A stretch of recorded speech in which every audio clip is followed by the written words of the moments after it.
Bonjour à tous, ravi de vous retrouver pour cette nouvelle page d'actualité en Savoie-Mont-Blanc. Voici les titres que nous allons développer en ce mardi 11 octobre. Objectif, reconquête pour Nicolas Sarkozy. En baisse dans les sondages, le candidat à la primaire de la droite et du centre vient chercher des voix dans un département qu'il connaît bien. Il était du côté de Sionzier dans une entreprise de décolletage. Et puis, début de notre série, cette semaine, zoom sur les artisans haut-savoyards.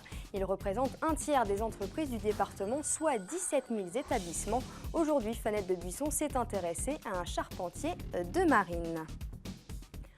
Je vous le disais en titre, Nicolas Sarkozy était en visite en Haute-Savoie dans le cadre de la campagne des primaires de la droite et du centre. L'ancien président de la République est en reconquête sur un territoire qu'il connaît bien. Il a visité une entreprise de décolletage à Sionzier. L'occasion pour lui d'aborder quelques thèmes concernant l'économie et la région et l'emploi avec quelques chefs d'entreprise locales. Olivia Boisson était sur place. Les candidats se suivent et se ressemblent en Haute-Savoie. Terre électorale de droite, le département attire les prétendants de la primaire des Républicains. Jean-François Copé sera là en fin de semaine, Bruno Le Maire début novembre. François Fillon était à Chambéry et Annecy dernièrement, ainsi que Nathalie Kosciusko-Morizet. Du temps de sa présidence, Nicolas Sarkozy était un habitué du plateau des Glières. En campagne, il a choisi l'entreprise Monet. L'occasion aussi de signer quelques autographes et de faire quelques selfies. Se faire du bien alors que les sondages sont mauvais pour lui. Je travaille dans le coin, dans le bâtiment. Voilà, je fais ce que je peux. Pendant la table ronde, l'ancien président de la République était entouré de ses soutiens, dont les députés Sophie Dion et Virginie Duby-Muller, ainsi que le président de la région, Laurent Wauquiez. C'est le département qui réussit. Ici, c'est les usines du décolletage, pour lesquelles moi je me suis souvent beaucoup battu. On est la première région industrielle de France. Nicolas Sarkozy, c'est quelqu'un qui défend la France qui travaille, les ouvriers, les classes moyennes. Moi, je suis attaché à ce qu'ils puissent voir ça chez nous, dans notre région. Si quelques soutiens de Nicolas Sarkozy étaient présents, les soutiens envers Alain Juppé sont encore plus nombreux, notamment du côté des centristes. Ce dernier a annoncé récemment, tout en précisant qu'il ne visait personne, qu'en matière judiciaire, il vaut mieux avoir un passé qu'un avenir. Vous savez, en campagne électorale, il y a la tentation de faire des petites phrases, de dire des méchancetés. Moi, je ne veux pas de ça. Il y a trop d'inquiétudes et trop de problèmes en France. L'entreprise Bonnet, qui compte une cinquantaine de salariés, était donc l'une des premières entreprises régionales visitées par Nicolas Sarkozy. Le conseil départemental de Haute-Savoie vient de fêter son 7200e abonné à la téléalarme, un système d'assistance réservé aux personnes âgées. Ce dispositif leur permet de rester le plus longtemps possible chez eux. Un succès plutôt bienvenu au moment où les places en maison de retraite ou en EHPAD se font de plus en plus rares dans le département. Sébastien Germain nous en dit plus. Oui, Madame Villanova, vous avez redéclenché un appel, Madame. Des coups de fil comme celui-ci, les agents téléalarmes du Centre de traitement et de régulation des appels de Mété en reçoivent près de 250 par jour. Preuve que le dispositif fonctionne à plein régime en Haute-Savoie. Lancé il y a près de 30 ans, le service téléalarme permet à ses bénéficiaires de contacter 24 heures sur 24, 7 jours sur 7, la plateforme centrale en cas de problème. Je pense que ça les rassure.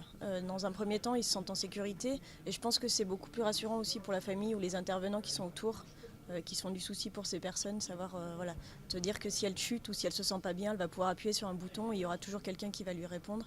Et on pourra lui envoyer aussi une autre personne. Un chiffre pour symboliser la bonne santé du dispositif. Le cap des 7200 abonnés a été franchi avec Madame Courcial, résidente d'Annemasse. Et pour marquer ce tournant important, la septuagénaire était en duplex de chez elle ce mardi avec le président du département. Plus que jamais, la téléalarme a trouvé sa vocation. Notre objectif, ce n'est pas de remplir les places à la maison de retraite. D'ailleurs, nous n'en avons pas suffisamment. Vieillir n'est pas une malédiction. Il faut bien vieillir au milieu des siens, si possible, dans le cadre de vie qui est le sien.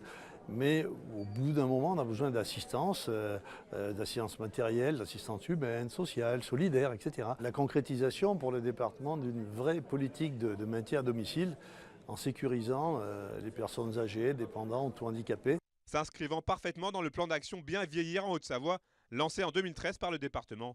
La téléalarme est également un des maillons du travail de synergie, effectué avec les sapeurs-pompiers ou encore le SAMU. Ce sont des partenaires forts et c'est réciproque. On a un plateau d'urgence unique où se trouvent multi-partenaires le SAMU, les ambulances privées, les médecins libéraux, la téléalarme et les pompiers bien évidemment qui hébergent tout le monde. Mais c'est un joyau départemental, hein, c'est un bijou. Ça permet, c'est vraiment ce qui nous permet de faire un bel outil départemental de service public. La téléalarme est un dispositif qui avance avec son temps en matière de technologie. En plus des appareils déjà existants, le département va prochainement expérimenter un drap de lit permettant de détecter une absence prolongée. Le département de la Haute-Savoie s'est prononcé en faveur d'une subvention exceptionnelle de 400 000 € à la commune de Manigot.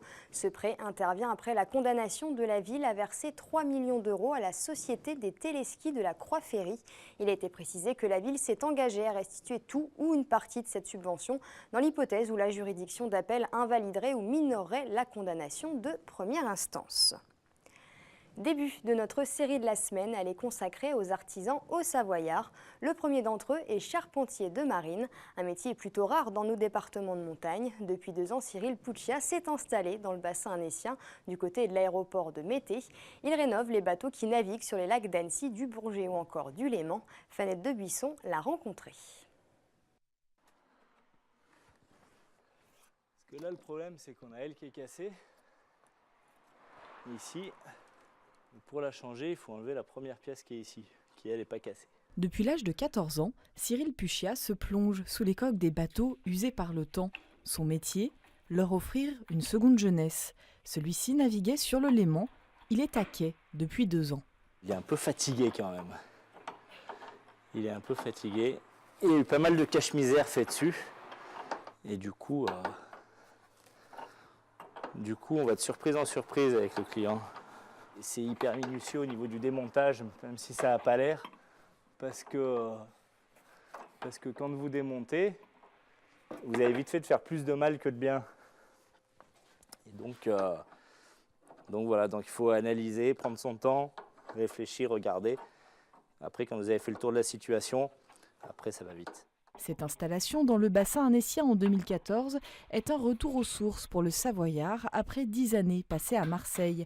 Le charpentier de marine est aujourd'hui le seul de Haute-Savoie.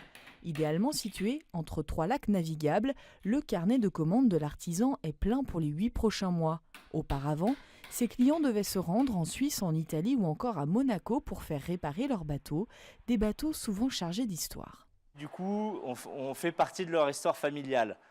Et ça c'est rigolo parce que c'est des gens qu'on ne connaît absolument pas. Et donc voilà, donc du coup on arrive à rentrer un petit peu dans leur intimité. Et ça fait partie du charme. On a fait un petit canoë canadien il n'y a pas longtemps.